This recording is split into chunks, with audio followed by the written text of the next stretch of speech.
Assalomu alaykum. 1 soatga 500 litr beradigan suv filtrimizni Farg'ona viloyati Marg'ilon shahriga o'rnatib berdik. Jasur aka moykalariga. Mana bu suv filtrimiz. Buni ishlashi.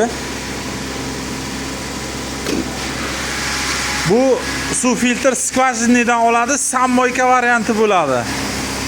Buni Xitoy zborkalari ham bor.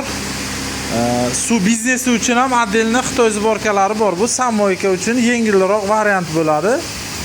Skvajinadan oladi, 1200 ppm sho'rlikda tozalab beryapti. Suvni sekin ppm tushib keladi buni. Qancha ishlagan sari shuncha tushib kelaveradi. Faqat ozgina tok pastlik qilyapti. Shu uchun suv berishi 700 litrdan baland toza suv beryapti. Buni o'chirib qo'yamiz. Bu aslida o'zi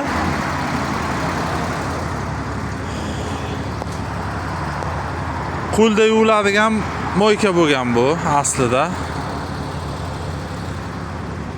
Sammoyga o'tyapti ekanlar. Mana ikkita yangi sammoy o'rnatiladi. Bu antisklant Farg'onaga klientimizga pochta bo'lib chiqib ketyapti. Antisklant nima uchun kerakligini kim bilsa yozib ketsin. Kimga shunaqa sammoyka uchun, suv biznesi uchun, ishlab chiqarish, parnik hammasi uchun suv filtri kerak bo'ladigan bo'lsa, har xil turdagi suv filtrlarimiz mavjud. Bemalol aloqaga chiqishlaringiz mumkin.